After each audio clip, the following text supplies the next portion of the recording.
Okay, so raise your hand if anyone has ever told you that you are too picky in love. Or maybe you're just protecting yourself from getting hurt again and you say, "Well, I just know what I want, or I have some high standards that I want to make sure I meet." All right, so welcome to another episode of Soul Where the Love, where we explore that love is safe, and if it's not safe, it's not love. I'm with Dr. Andrea, I'm Dr. Lise, and today we're going to get real about the difference.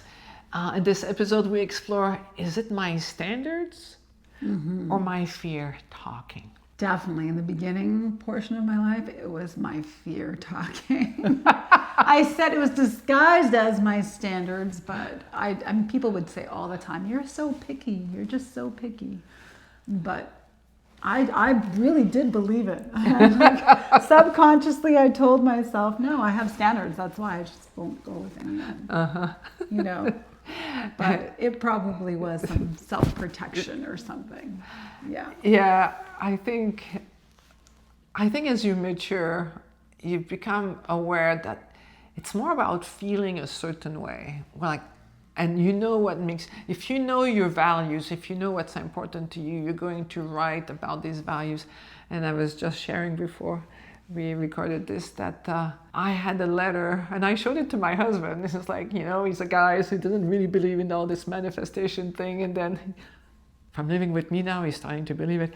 And I showed him the letter that of my husband, of my spouse, and what he's going to be like.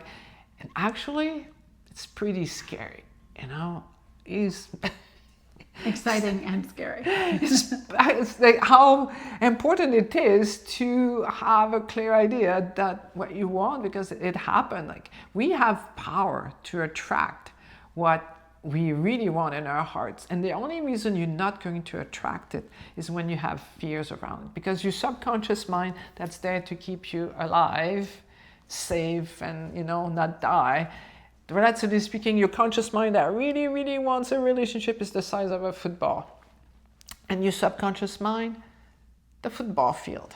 Mm-hmm. So when it thinks that love is dangerous, it's not gonna get you in the situation where you could actually have it. That's why this podcast is where we explore that love is safe, and if it's not safe, it's not love. It's for that reason that I'm doing this, is because it's so frustrating for people that they don't understand why I can't keep attracting him.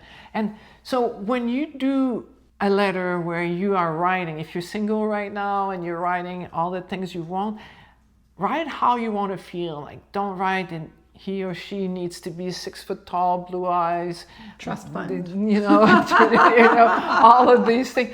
Feel how you want to feel. Like, I wanted a man who I was going to be for sure attracted to. I find my husband really sexy to me. But also I wanted to have a man who would be juiced by me, because I'm a powerful woman, and a lot of men don't want that, and that's okay. But I didn't want to lower my light. I didn't want to dim my light. I wanted to be me, and have someone who's actually juiced by me, that actually, instead of finding it threatening, finds it inspiring. Mm-hmm. And that was one of the things, I did find my husband online, on Match. I haven't been online dating in a long time, but I recommend that wherever, if you're online dating right now, go somewhere where you can write truly about who you are. Don't embellish, don't make it smaller or bigger. Just be real, be yourself, because after a few months, whatever you are is going to show up anyway. And then that's when you end up in the cycles of infatuation, resentment, which does not, bode well. So be real, write who you are, and then who exactly you're looking for.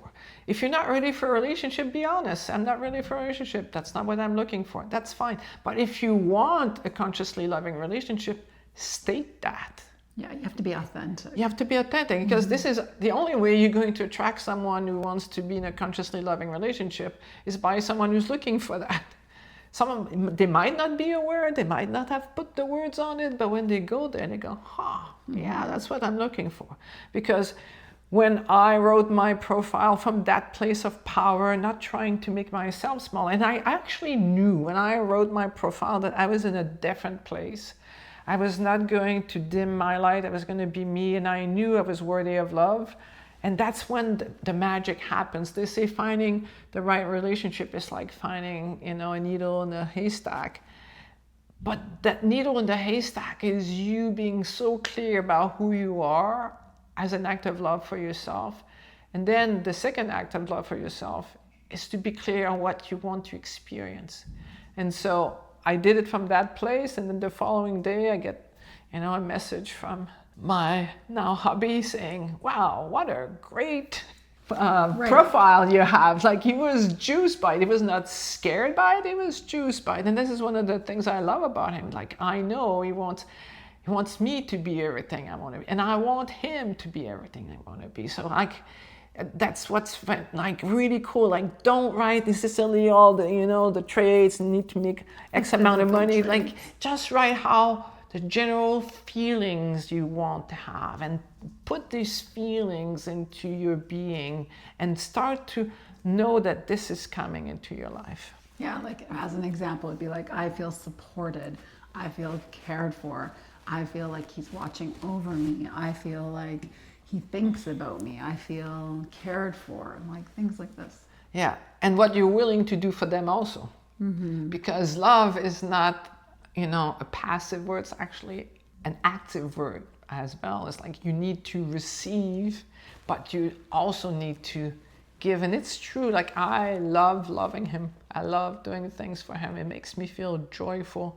So the baby part of us, when you're a baby, what happens? You put your arms out, you're crying, you're afraid, you're hungry, and then someone comes and picks you up and makes you feel better. So the baby part of us is looking for someone to do this for us. You come and shush us and make us feel happy, take our fear away, our boo-boos away. So when we're stuck in the child part of love, the immature part, that's what we're looking for. We're looking for someone that when we're feeling bad, poorly, is going to come and shush us and take all the pain away. Yes, for sure, you want a spouse that's going to be, your best friend. But nobody is there to take your pain away, because your pain is usually your own self that has not done the work that you need to do to be happy. Like, if your career sucks and you're looking for someone to make you happy, instead of, okay, I don't like where I'm working, I don't like what I'm doing, I'm going to go back to school, or I'm going to intern somewhere, I'm going to change that. Nobody on the outside can come and do this for you. So making sure that you are happy makes a huge difference. Mm-hmm. The thing that bugs me is setting boundaries. Can you talk about that?